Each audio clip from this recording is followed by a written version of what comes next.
I'm Amber Payton on your home for 24/7 News, the Black Information Network. Stop traffic in Azusa continues from the 134 over an hour and a half on the 210 east before Citrus Avenue due to a motorcycle-involved crash in the carpool and left lane. Also in Anaheim Hills, stop delays on the 241 north between Windy Ridge Toll Plaza and the 91 continues over 20 minutes. Heavy traffic also continues for those on the 91 east in Anaheim between State College Boulevard and the 91 express lane. At Staples, you can count on every print project being perfect. And now get $50 off your print order of $150 or more. Offer ends 10/14. Exclusions and restrictions apply. See an associate or visit staples.com/print for details. Perfect prints guaranteed at Staples. And now, a KBLA Talk 1580 exclusive. Days of Dialogue. The anatomy of anti-black racism and bigotry. Here's your facilitator, Candace Carnicelli. Good evening, everyone. I'm your facilitator for the Days of Dialogue today, Candace Carnicelli. I wanted to start by giving a little bit of the history of Days of Dialogue for those of you that don't know exactly what this is that we're talking about, the format that we're talking about. So in 1995, Los Angeles' deeply divided reaction to the verdict in the criminal trial of O.J. Simpson underscored how far apart the diverse communities of Los Angeles and the nation stand on some basic issues. As a result, then Councilman Mark Ridley Thomas called together a meeting of civic leaders and community activists to diffuse the escalating tensions. Out of that was born an innovative, nonpartisan initiative, Los Angeles' first citywide discussion, which was titled A Day of Dialogue on Race Relations. Since then, thousands of people, both locally and nationally, have participated in Days of Dialogue programs, from political town hall forums in the large civic auditoriums to small group meetings in neighborhood libraries, schools, churches, and fire stations. The purpose of this Day of Dialogue is to facilitate a dialogue about racial equity and healing.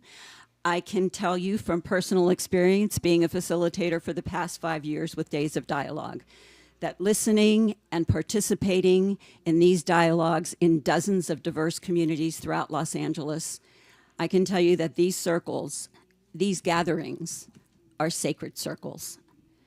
People share things they've never shared before. People hear things they've never heard before. And together, we learn and we grow and we heal. We open our hearts and our minds in ways that maybe we didn't before. So we're gathered here this evening in an intentional atmosphere of healing. And we are set to have some difficult conversations as part of that healing process. What was revealed a year ago, in the words of the city council members who were on the tape, was damaging, not only to their reputations, but more so, much more so, to our communities and to our city and to each of us. Their words at the highest level revealed systemic racism in Los Angeles, and while none of us are experts on how to fix this, we have gathered a group of very educated and informed and experienced people with a great deal of experience in different aspects of our city, its government, and its participation. And this group of people who are gathered here around this table today are committed to honoring the dignity and worth of every individual. They represent the best of what Dr. King referred to, the beloved community. They have a commitment to the beloved community. They've spent years and decades being part of the healing process. And so I would like to take a moment to have each of the participants this evening introduce themselves. We're honored to have a very diverse group of very qualified people, and we're going to start right here next to me. Wonderful. My name is Dr. Jerry Abraham. I'm the Director and Chief Vaccinologist at the CDU Kedron Mobile Street Medicine Program. Kedron is a historically black institution, acute psychiatric hospital, and federally qualified health center in South Los Angeles. And Charles Drew University is our historically black medical school right here in Los Angeles, the 5th historically black medical school in the country. Great, thank you. I'm Adrienne Shropshire. I'm the founder and executive director of Black Pack.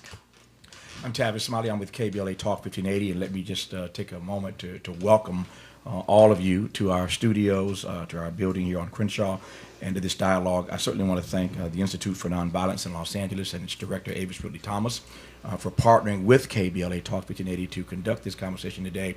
And I'm delighted, Candace, that you get to do this today. It's weird to be sitting on this side and to be a part of the panel and not having to moderate it, but I ain't mad at you. You can have it. Let me just say very quickly, though, that for those who are listening who want to watch, we are live streaming as well. So if you're listening, that's fine, but you can certainly watch this on our app at KBLA 1580 or go to our website, KBLA 1580. So we are not just live on the radio, but we are streaming as well. So if you want to see these handsome and gorgeous visages, as well as to hear their brilliance, you can tap into either our website or our app. But thank you for allowing me to be a part of the panel. Thank you. Capri Maddox, Executive Director of the Los Angeles Civil Rights Department. Tyrone Howard, Professor of Education at UCLA, Director of the UCLA Center for the Transformation of Schools and the UCLA Black Male Institute. Alex Johnson, Vice President at Bryson Gillette, a public affairs and strategic communications firm and a recently appointed commissioner to the Los Angeles City Ethics Commission. Thank you. Shakari Byerly, Managing Partner at Aviris Public Opinion Research, and also Reverend James Lawson, Teaching Fellow in the Department of Labor and Workplace Studies at UCLA. I also direct the California African American Policy Priorities Study. It is a biennial survey of Black voters in California with a significant oversample of voters in Los Angeles County. Thank you. So thank you all for showing up this evening to participate in this conversation. When we're meeting at the different communities that we meet when we do the Days of Dialogue around Los Angeles, and we've done them in hundreds and hundreds of different communities, I always start out by telling people that the conversation is specific to that community. And so while we are here tonight with the focus of revisiting the tapes that came out a year ago. And that is our focus to a certain degree. The purpose of the Days of Dialogue is to give people an opportunity to speak about whatever's on their hearts and minds that has to do with that specific community. So the conversations differ. They often go off. They'll start in a certain direction. They'll go off in another direction and then come back and end up somewhere we didn't know. All I do know is that setting an intention at the beginning, and the intention that I'm setting and that I'm asking the rest of you to participate in, is an intention of healing. So that we're healing as we have this conversation, and that those people who are listening or watching are also healing, that there are realizations, revelations, questions that come up that people otherwise would not have had, except for the fact that they're here with us right now participating in this conversation. So you have before you this brochure, and in it, on page 9, are a series of questions. And as I tell the participants, no matter what community we're in, while these questions on page 9 are a guideline and something that we can jump into, if a specific question is jumping out at you, it's something you've been thinking on, you have a particular something to say about that you know is a jumping off point for something, then feel free to jump in with that. Otherwise, sometimes we don't get to any of the questions on here, because what's going on in that community is more crucial and more present and more needed to be talked about at that moment. So that's where we go. But when I was thinking on how to approach this, I was thinking, I re-listened to the tapes, and Tavis, I listened to your program the other night a couple of times, and I kept hearing, how did we as a city arrive at that moment? Mm-hmm. That was the question that kept coming up for me.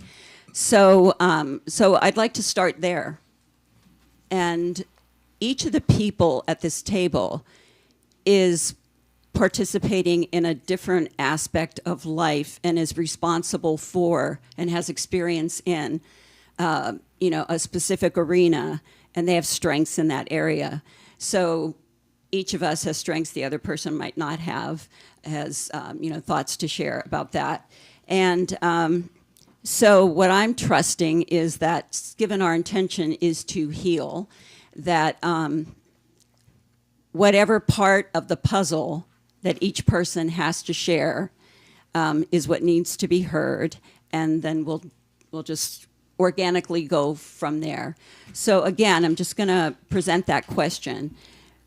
We're 1 year out now with the racist tapes that were revealed, and I'm asking, how did we as a city get to that moment where people thought it was okay, people who were voted into office and who supposedly are representing the community and the welfare of the community, and are supposed to be caring for the community as the beloved community and honoring the dignity and worth of every person, how that group of people said what they said. Well, being that I'm the only city employee here on the panel, I really want to be intentional to say, by the way, this is Capri Maddox, LA Civil Rights Department, and we don't know exactly how they got to that point.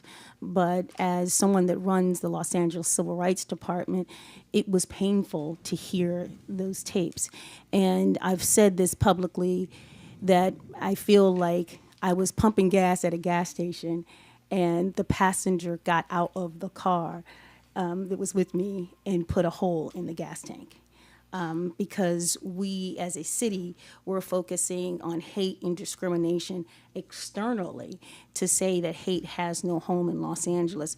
Of course, having an award-winning LA is for Everyone campaign in 21 languages and plastering in over 5,000 locations in the city. And so I don't know how they got to that point, but I will say this as a woman of faith in the church community, they say hurting people hurt people. And if you listen to the tapes, it seemed like they felt oppressed. They felt that they weren't heard. And so they, in turn, wanted to do all they could, it seemed like, in their minds to make sure that their communities were heard as well. And so being that this is a moment of healing and as our role is moving forward and seeing where we go from here, I want to be intentional to say that that is part of why they got there. And of course, these were conversations that may or may not have happened even before the recordings were heard. And so we can't be comfortable when we hear wrong, and we all need to call it out. And even in the African American community, I identify as African American female. So I think that's important to say, wherever we hear these conversations, whatever group you're in, the onus is on all of us to step up and to say that hate has no home. Great, thank you. Thank you. Can I jump in really quickly sure, on please. this one? Go down. Because we're in South LA, and Kedron is a historically black institution, but we are primarily serving a Spanish-speaking Latino population. That's true of Charles Drew University as well, as our communities, our neighborhoods are transitioning demographically from historically black neighborhoods to Latino neighborhoods. We feel every day the struggle and the fractures, fragmentation between the black and Latino community, and we see that on the front lines of healthcare delivery here in LA County. It was very troubling to hear Latino leaders speak that way about our patients, Oaxacan patients, about the different language that was used for the people that we serve with mental illness, severe diseases. This is not the approach. This is not the humanity that we need to bring when we approach civil service, caring for our communities, empowering our communities, and lifting our communities out of poverty and all the oppression, and addressing head-on the impact of racism as a social determinant of health in our communities. So it was very troubling. Thank you. Mrs. Tavis, I want to build on Capri's point, if I can, right quickly. To your point, Candace, about our dialogue on Monday night. This came out in our conversation, and we spent some time sort of wrestling with it. And I've been marinating on it since that conversation on Monday. And Capri does what she does and does it remarkably well, but let me just go a little harder if I can. In some ways, this, I think, should not be surprising, what we saw a year ago, heard a year ago, in part because, as we all know, power corrupts, and absolute power corrupts absolutely. For me, it was a naked power grab. It was a community that felt it had come into its own, a community that felt that it deserved more seats, that it deserved more power. It was a naked power grab. Frederick Douglass reminds us that power concedes nothing without a demand. It never has. It never will. And for me, it was just is an absolute naked power grab, and they got caught. And if they'd not gotten caught, we wouldn't be having this particular conversation. And when you look at the events and the activities of the last week or so, it underscores, at least for me, that they knew exactly what they were doing, and worse yet, there's no remorse about it. Yeah. When you turn around and you sue the Federation or sue the individuals who allegedly recorded the tape, there ain't no remorse in that. Yeah. When you refuse to resign and serve out the rest of your term, as Mr. Cedillo did, there ain't no remorse in that. When you are Kevin De Leon and refuse to resign your seat, all the pressure, all the upheaval, the city's business being put on hold, but you can't find the humanity, as a doctor just invoked that word a moment ago, you can't find the humanity, but yet we get the hubris of you refusing to resign. There's no remorse in that. And when you're Nuri Martinez and a year later you finally speak, and you can't even answer a question directly as to whether or not there's anti-black bias in the Latino community, there's no remorse in that. And as I said Monday night, very quickly, she decides to speak a year later, but doesn't come to the black talk station, doesn't come to an African-American newspaper, doesn't come to a black church, any black setting. To your point, Candace, it's about the community. She doesn't come to the beloved community, the community that she offended and hurt the most. She goes to the vanilla side of town, talks to the NPR affiliate, not hating on them, that's where she went.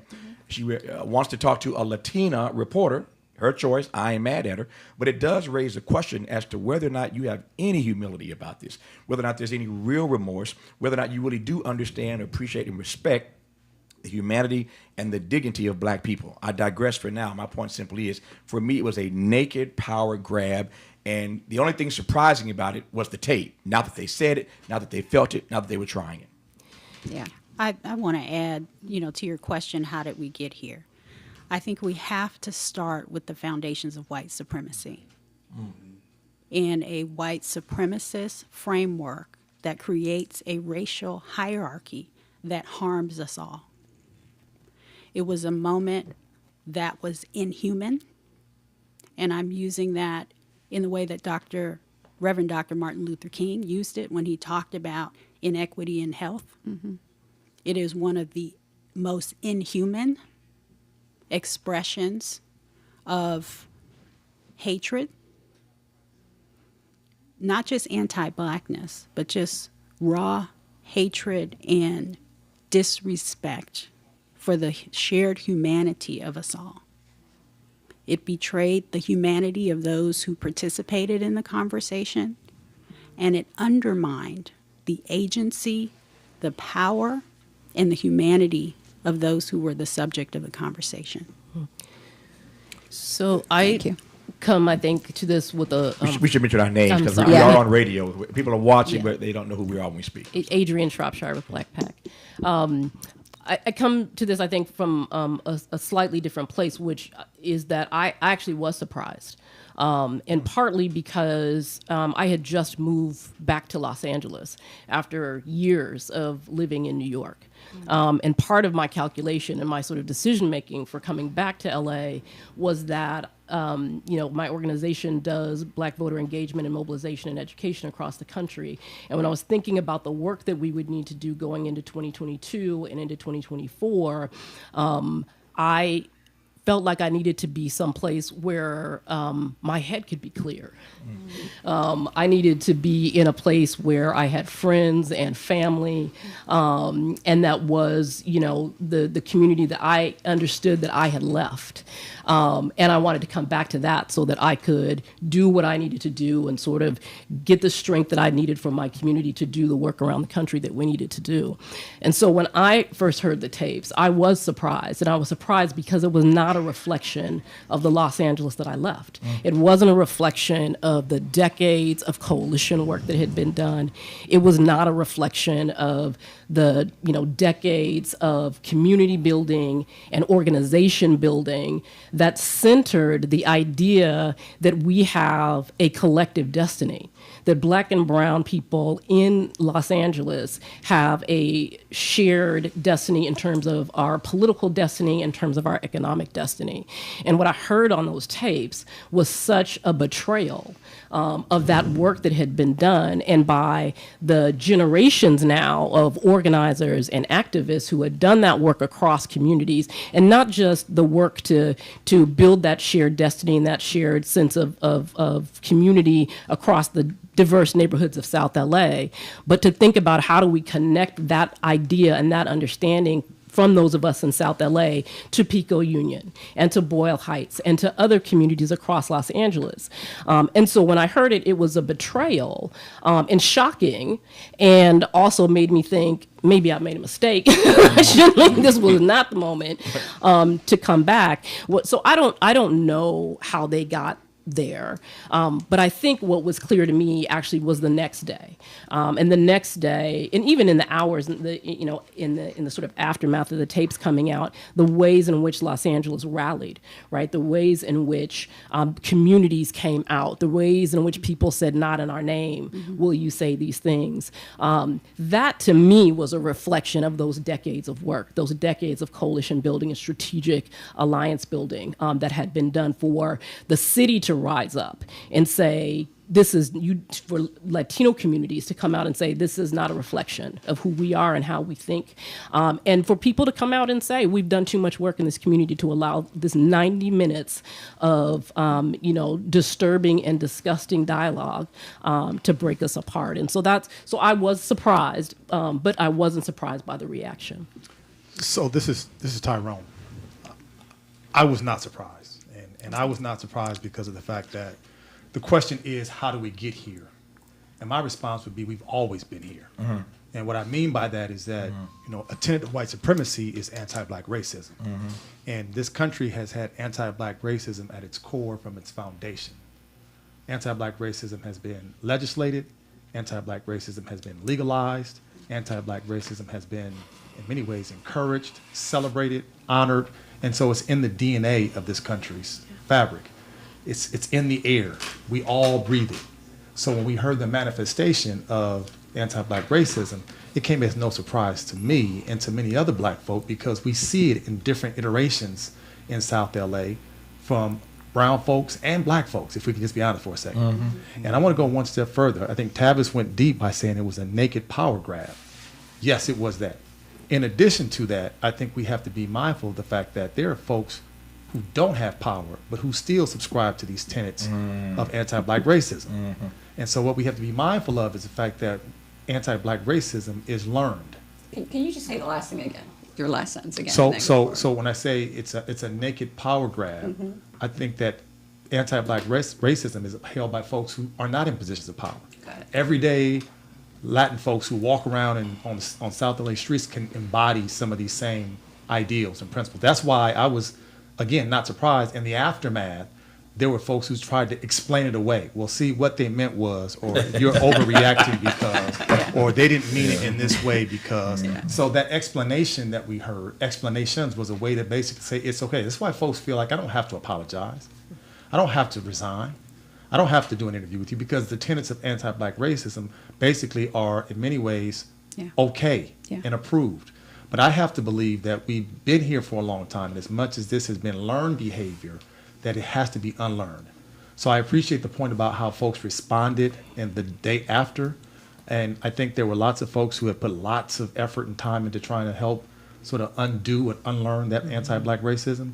But I think there are other folks who recognize, just like we say in the church, the devil never sleeps. Mm-hmm. Anti-Black racism never sleeps. Right. It's always manifested in some way, shape, or form. Yeah. And I think what we do in LA here, if we just can call it what it is, we like to play nice. We want to talk about what I say, the illusion of a Black-brown coalition. And if it is a coalition, it's a very fragile one at that. But we want to say that we're all in sort of the same struggle, which I think we do share a lot of commonalities in terms of fighting the tenets of white supremacy. But the bottom line is we've had a major demographic shift in this city where the critical mass of folks here don't look like the folks who are up here on this panel. And that matters. Critical mass begins to give folks even power if they're not in elected office. So I think we have to call anti-Black racism what it is, how it manifests, and how we see just the latest iteration of it. This is Alex. I agree with everything that's been said, but I was not surprised because I think what we've seen over the last generation is that there's this comfort with white supremacy. There's this comfort with anti-Blackness. You saw it play out with the last administration. You see it played out with George Floyd. You see it played out each and every day in our policies, in our actions, and the things that are taking place across our communities. So I wasn't surprised because there's comfort in these folks who, to Tavis's point, who were comfortable with using their power in the pursuit of anti-Blackness and the pursuit of white supremacy.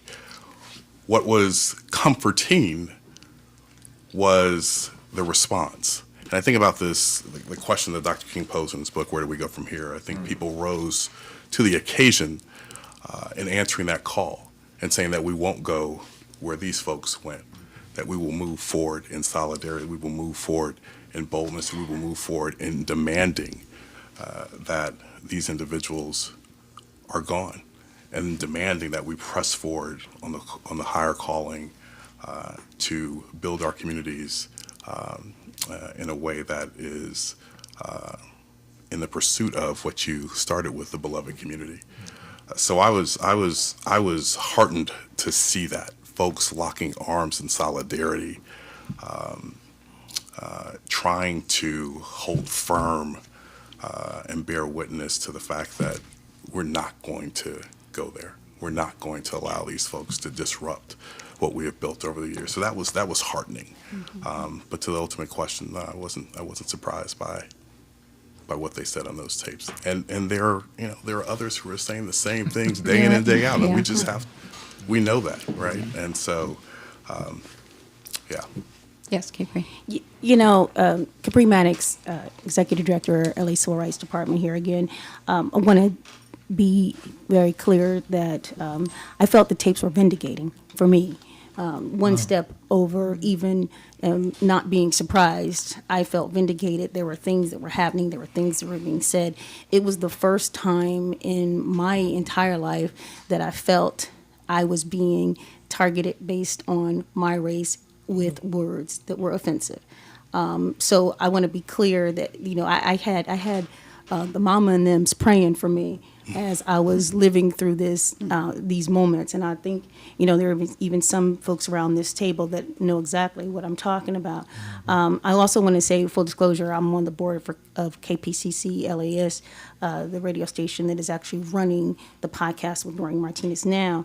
But I want to tell you that the response was something that really touched us. And even, in recent newspapers today and recently, LA Times, Gustavo, who was on the program just a couple of days ago, really called it out and says, no, there was no complications as it relates to translations, and they're standing with us. And this is a Los Angeles I know and love, but I want to tell people that are listening to this all over the United States, don't let the palm trees fool you. We have a lot of work to do here in Los Angeles, and with communities that are working together, and with the support and leadership of our unifying mayor. I think we're well on our way. We're going to come back in a minute. You can continue. This is Days of Dialogue, the anatomy of anti-Black racism and bigotry on KBLA Talk 1580. I'm your facilitator, Candace Carnicelli, and more when we come forward.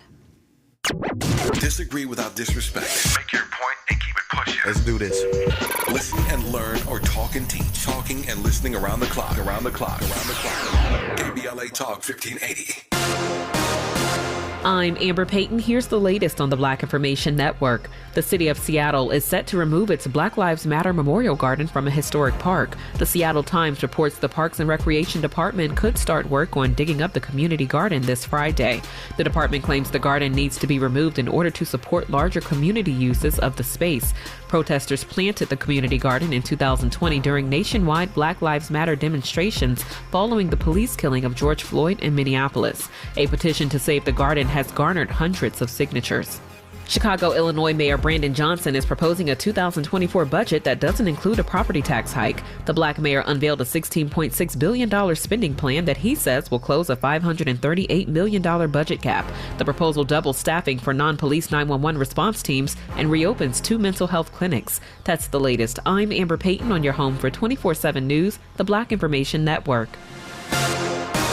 Over in Linwood, a stalled truck and trailer seen in the middle lane is still causing stop traffic on the 105 East before Long Beach Boulevard, and expect stop delays from the 405 up to 40 minutes. A disabled vehicle currently is blocking the left lane of Arcadia's 210 East before Baldwin Avenue, and watch for stop traffic from Sierra Madre Villa Avenue, Madre Street interchange. There's also a stall in the middle lane of the 57 South before the 60 in Diamond Bar, with heavy traffic from Temple. And over in Industry, on the 605 South at Peck Road, has a stall blocking the carpool lane with heavy traffic from Valley Boulevard.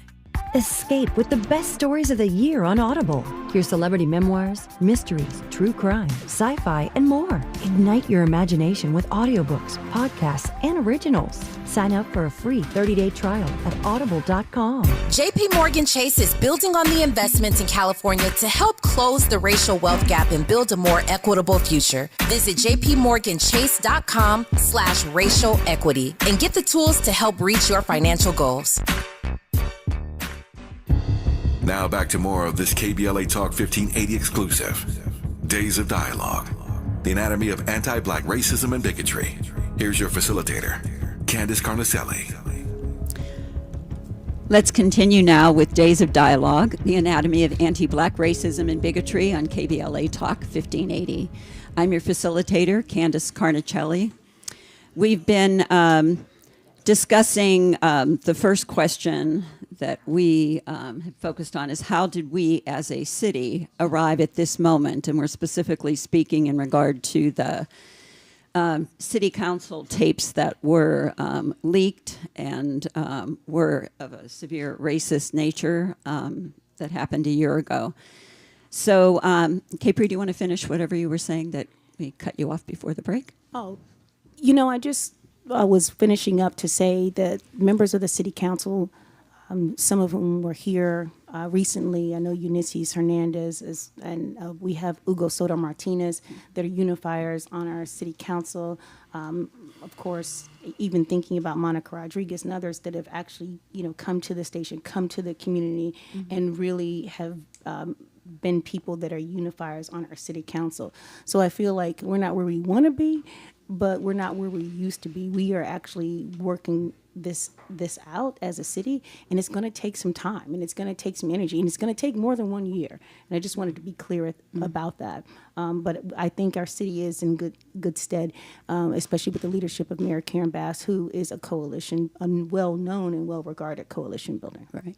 I think that's a really important point, because the comments that were that we heard on that tape were really a manifestation of how white supremacy works and how racism works, which is within the context of a scarcity mindset as opposed to a growth mindset. And Los Angeles has a bit of both historically. We are in a moment of intense economic inequality and pain across the city for Black communities, for brown communities, for AAPI communities, for Jewish communities, for white communities. We have 58 billionaires in this city and 58,000 and rising people who are homeless in this city.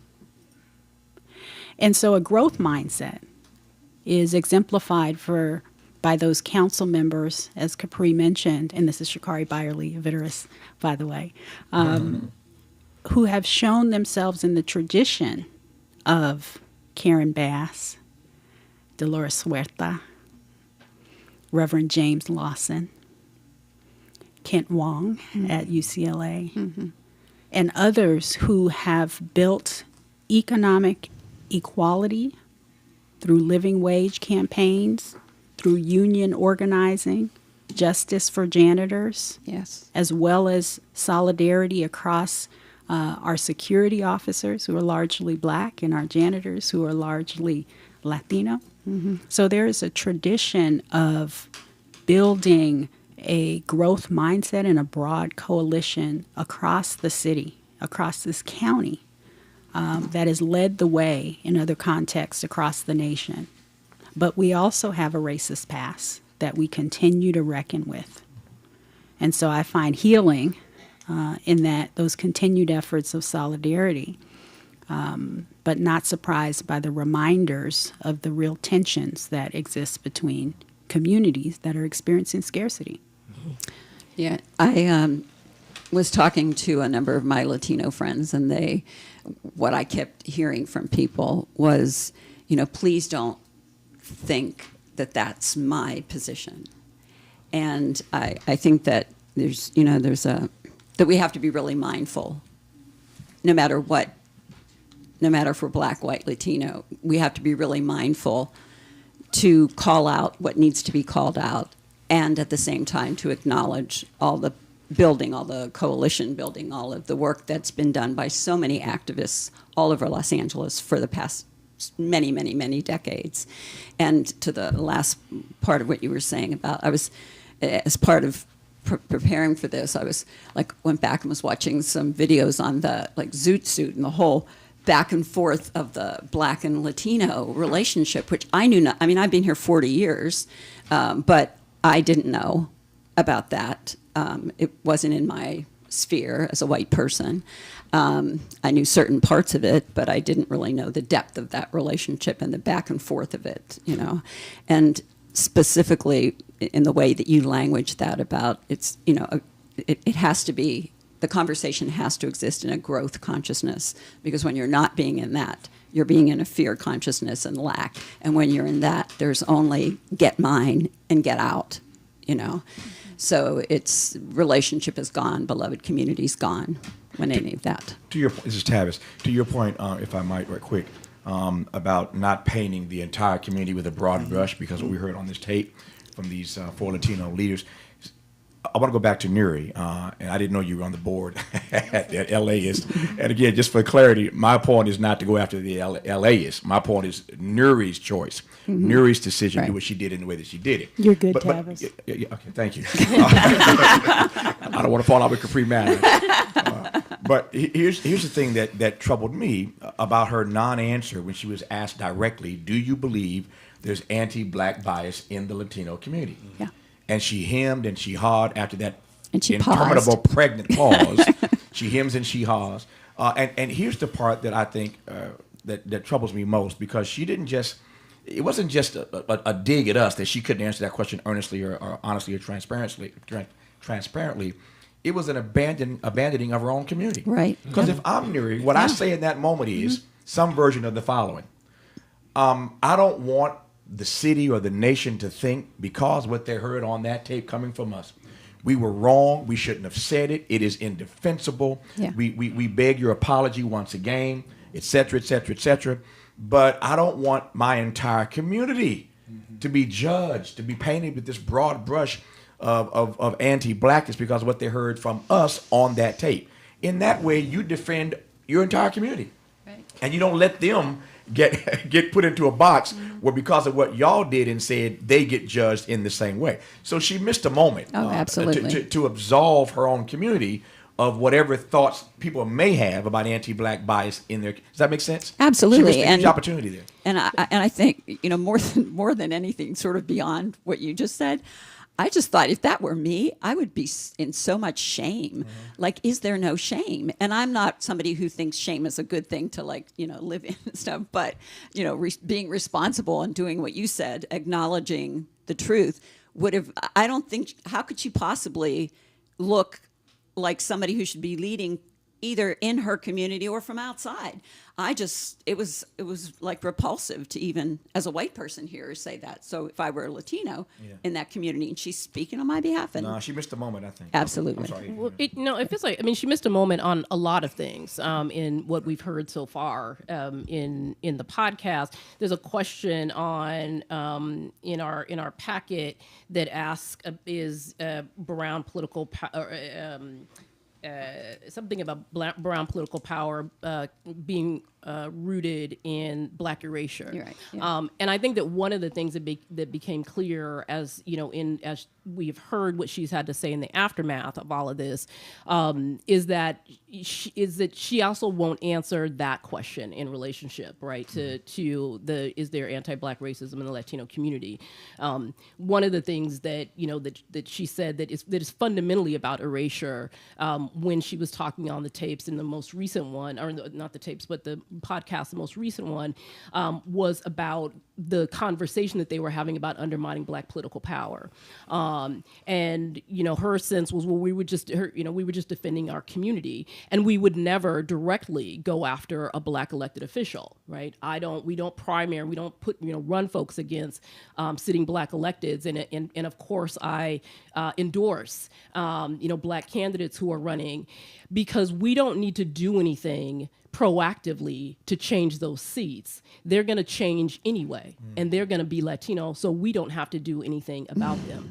And so the problem with that, obviously, is that this is the undermining of Black political power, right? And that you seem to think that the erasure of Black people through political representation is a thing that's just okay. That wasn't what she said on the tapes. Okay strategy. Right. That wasn't what she said on the tapes. That's what she said most recently, right? And so there is this sort of not just lack of accountability, but this sense that we said some things and people got mad, but we were just defending our own community. And that's part of this sort of what's rooted in anti-Black racism, and that the sort of justification of it all.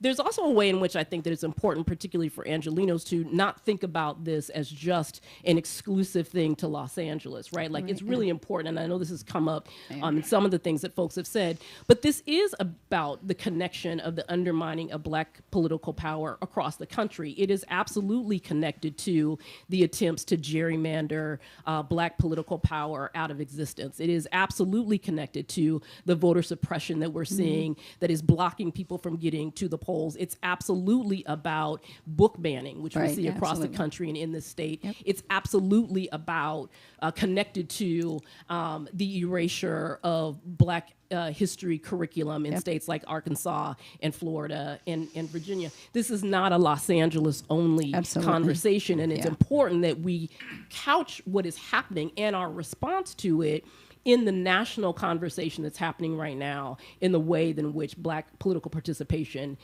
is being shut down around the country. Yeah, if I can chime in, this is Tyrone Howard. I think that's an excellent point, because if I can pivot slightly, Candace, you asked a question about how do we heal, and I think you can't heal if you don't fully recognize that you've been harmed. And I think about the number of us on this panel who said we weren't surprised. And I think what can happen sometimes in the face of anti-Black racism, you start to normalize it because you've seen it so many times, you've felt it so many times, you've heard it so many times. We have example after example of how it manifests. At some point, we think we become immune to it. But there's all kinds of data that comes out now that talks about the effects of weathering. We got medical experts on the panel here that when we continue to take these shots, I like to refer to them like death by 1,000 paper cuts. You continue trauma. Exactly, and you start to think, I'm not surprised, because you kind of built up a shield of armor, if you will, but sometimes that shield of armor starts to wane and starts to sort of fade away. So I think we have to be careful. There's a political fallout to this. There's also a physical, physiological, and psychological fallout that we have to make sure we're doing the best to take care of ourselves in this process. Because if and when there is some kind of political shift, with that type of mentality, with that type of thinking in place, we will constantly find ourselves under attack. We will constantly be in pursuit of healing. But again, I think in so many ways we have learned how to deal with the remnants of white supremacy. We've learned how to deal with the remnants of anti-Black racism. And that's one of the reasons why we have higher levels of stress, higher levels of blood pressure, higher levels, we live shorter lives than everybody else. We have to start asking ourselves, what do we do to heal? And one of the things that I want to shout out Tavis and KBLA, because you kept this thing front and center. Right, you kept it. You kept it in the media. You would not let it sort of fall off the wayside, and that's important because what starts to happen is after a while you start to experience what Frank Harris and Luke Wood call race lighting. Folks start to tell you what you thought you heard is not what you heard. Right, what you thought you saw is not what you saw. And KBLA, and you in particular, Tavis, you kept telling us, no, that is what you saw. I mean, that is what you heard. And it was anti-black racism. So you feel affirmed when someone tells you that I know I'm not tripping. I know that what I heard is what I heard. And what can happen here, folks will try to have you, hoodwinked and bamboozled and have you thinking that it wasn't that bad, or, you're overreacting. And then if you hear it enough time, you start to internalize that. So I think for us to heal, we have to be affirmed in that what we have endured was real. Absolutely. And it was hurtful, and Absolutely. it was painful. Yeah. And no matter how many times it happens over and over again, it still has an effect on us. Absolutely. And, related to that, it crossed my mind yesterday that I was like thinking about Nuri and thinking, like, personally, what would get her? Like, what is she dealing with, her own trauma, her own whatever, in her own, stuff that has her be at a place where she, as an elected official, would be so not compassionate about a child, and just some basic things. So I was just thinking about self-care in the way that you were saying that, and knowing that as a longtime activist, there are moments where I just have to turn the radio off, step aside, disappear for a day or two or a week, whatever. And I've learned to do that and have tools to do that. But I really wonder where Nuri's at, and the other people that were on there, that they would get to a point where they would say that. The other thing in relation to what you just said is that I remember years ago in one of our race relations dialogues that we had monthly for 9 years, that an African-American young friend of mine, a girl, beautiful young girl, rides a motorcycle, and she went to look at an apartment and ended up with like 12 officers at the place. She was given the key to go to it. And when she came to the group and told us what happened, I was so outraged, and she wasn't. And it took me the longest time, because I said, we're going to get, like, how many of us white people do you want to go to the police? Like my thing about fixing it and stuff. And then she was like, nope, I can't go through that trauma again. I can't walk through it all the time. Yeah, I don't have an answer to this question. It's what I do. I ask questions, right? I don't have the answer to anything. I just ask questions. But Tyrone Howard's point, his brilliant point, got me thinking about this. What's fascinating for me is that we're having a conversation, Candace, a year later, about healing. You started us off in this dialogue talking about healing. And the irony for me is that the city has done its best to heal, but the culprits have not. Right. Yeah. Yep. The folk who started all this nonsense, the folk who were at the center of it, as I suggested earlier, by their actions, even a year later, yep, have shown that they have not committed themselves to doing the work. So Tyrone's point, conjoined to your question about what's going on inside of Nuri's head and heart, I've asked myself that question 1,000 times with regard to Kevin, KDL, Nuri, and Gil Cedillo. Like, what is it going to take, if anything, to ever get them to really see the truth of what they did and to come to terms with that and to start the healing process themselves? Now, the best of the black tradition is that we believe that everybody can be redeemed. That's the best of our tradition, that there is redemption available to every one of us. Forgiveness. Exactly. But it just troubles me that, again, we're talking about the black community healing and the brown community healing and the city healing, and the only folk who ain't interested in healing at all, apparently, are the folk who caused the drama in the first place. Yeah, and, as a number of people said, and we all know that until you can acknowledge what's wrong and have an honest conversation from a place of being responsible for what went on and what was said and the after effects of that, there's no healing for that group of people. So, yes. Can I jump in here for a Absolutely. second? Dr. Abraham. Yes. From Los Angeles. Wanted to address some of the points that were raised. Tyrone mentioned some of how do we address these things head on and also understand and recognize the health impacts for our communities. You mentioned hypertension, blood pressure. We see higher rates of cancer. During COVID, we saw that Black and Latino men died at 2 to 3 times the rates of the rest of the public. Those were the injustices. And so I do also think, what can we do from here? I also wanted to mention, Adrian, you had mentioned this conversation is happening in different parts of the country, but I think this conversation is one between Black and Latino people. And that is a little different than maybe some of the parts of the South where the conversation may be a white and Black conversation. We need to figure out how to have that dialogue here in a Black and Latino situation where the majority is changing, and what do we do about Black erasure that we are seeing? And we talked about Black power. So where and how do we recognize it, especially as we see our elected officials now in Latino majority districts? What will happen to those historically Black districts and legislators in the Assembly and the Senate? And we need to talk openly about the coalitions that help us maintain or grow power actually between the two communities in a way that we now are the strong coalition majority that can rule and govern and move Los Angeles forward. The last thing I was just going to mention was, I think part of the solution when we talk about the healing piece, so we know that as healthcare professionals, we have got to meet people where they are. It's really important. In street medicine, we meet people experiencing homelessness on the streets of Los Angeles.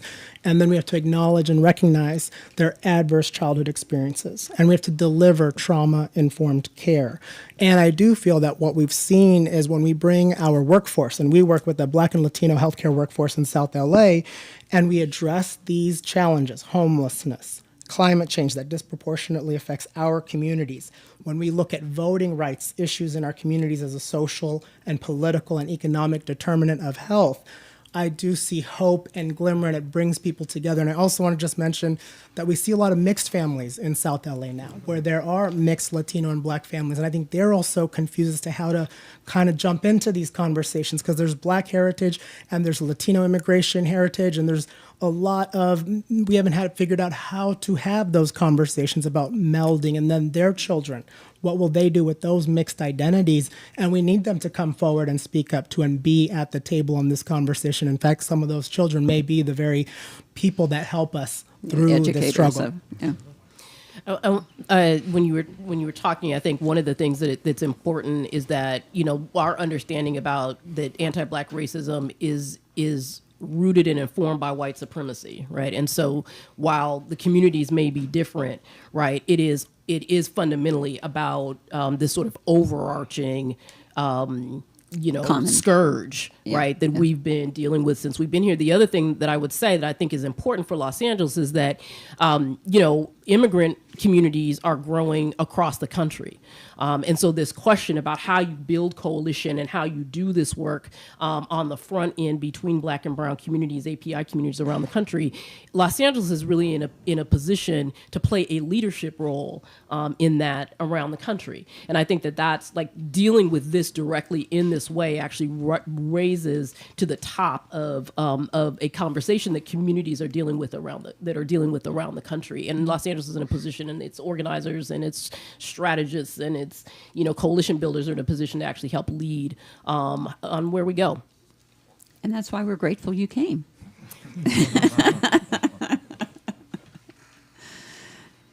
This is Capri Maddox, LA Civil Rights again. Folks can either make the moment or miss the moment. And I want to give a shout out to the Angelinos that stepped up and went to healing circles that were all over the city of Los Angeles. We received money from the Mayor's Fund LA so that we could have 12 locations. And we had Community Build, CLO, and other organizations that had these centers where they opened up their doors and allowed people to talk about their feelings. A lot of our city departments had professionals come and talk to the staff. I mean, I hadn't, we fight hate and discrimination for a living, and I had staff members crying when we were talking about the response. Latino members of our staff crying in meetings when as we were talking about, how we would respond. And this is just another example of how we are othered. When you're born, Dr. Jerry, we have problems at, when women of color, African American women in particular, have maternal health outcomes, as we all know they do.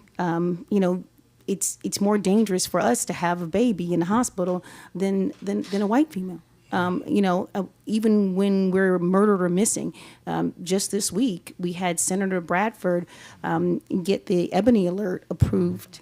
And some of you may know it's similar to the Amber Alert system, but targeted for African American women, girls, and children. And so, like, these are things that we have to do even in education, right, Dr. Howard? We have to step up and realize that this is not just a one-time thing. This is impacting us in so many ways, and this is just another example of how we are mistreated and how people aren't doing the work, even though the community and others, as Tavis said, are stepping up to do the work in these spaces to not miss this moment. I wonder if I can pivot, if I can. And I would really love personally to hear Adrian and Shakari's response to this. We teed this up on Monday, Candace, and we didn't get a chance to really delve into it the way I wanted to because our time ran out. We've been talking a lot in this conversation about Nuri and what she had to say. But I want to talk about KDL right quick, if I can, then ask Shakari and Adrian their take on this. Speaking of healing, so what happens if KDL wins re-election? What statement does that make to black people? That when that Latino community had a chance to push him out, they did not. I said the other night, and I stand by this, I don't believe it is a foregone conclusion that he doesn't end up one of the two finalists, and I don't believe it's a foregone conclusion he doesn't win re-election. I could be wrong. I'd like to be. But if KDL wins that seat, Shakari, Adrian, what message does that send? What's it say about the healing or the lack thereof? I'll take it first, and then Adrian, please do chime in. Shakari Byerly of Vitreous Public Opinion Research. I think that it affirms what we heard on the tape, that anti-black racism in the Latino community is real, and that the conversation was reflective of a real sentiment. I think that it is emblematic of the problem with numeracy. We are in a political, social, and economic context that prioritizes the norm, right? Statistically, as well as in terms of the status quo. So I think there is a real visceral concern, and I can't speak to, I'm not Latino, so I can't speak to it precisely, but what we have seen and heard in our research among Latino communities in Los Angeles, there's a real pain and a real indignation, if you will, about the lack of reflectiveness and responsiveness of LA politics, of our economic system to the contributions of the Latino community, the fact that they are the majority numerically, demographically, but that is not reflected on the council. The fact that they play an essential role as frontline workers, cleaning the houses, sweeping the streets, taking out the trash, and yet are invisible in many ways. And so if KDL were to win re-election, I would not be surprised. I think that it would be sobering. But we cannot fail to recognize, I think, part of where the lack of repentance, if you will, the lack of recognition of the truth of what happened is a defense of that perspective.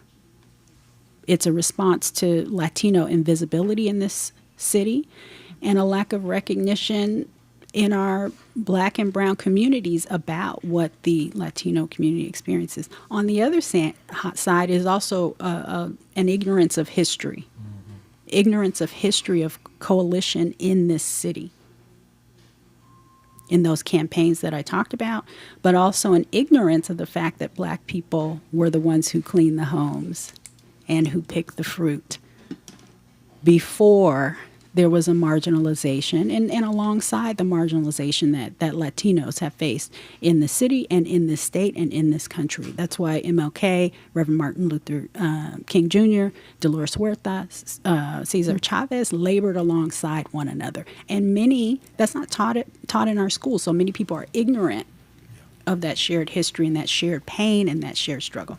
Okay, let's put that on hold for a second. This is Days of Dialogue, the anatomy of anti-Black racism and bigotry on KBLA Talk 1580. I'm your facilitator, Candace Carnicelli. More when we come forward. We hope you've enjoyed the first hour of this KBLA Talk 1580 exclusive, Days of Dialogue, the anatomy of anti-Black racism and bigotry. This rich dialogue continues when we come forward. You're listening to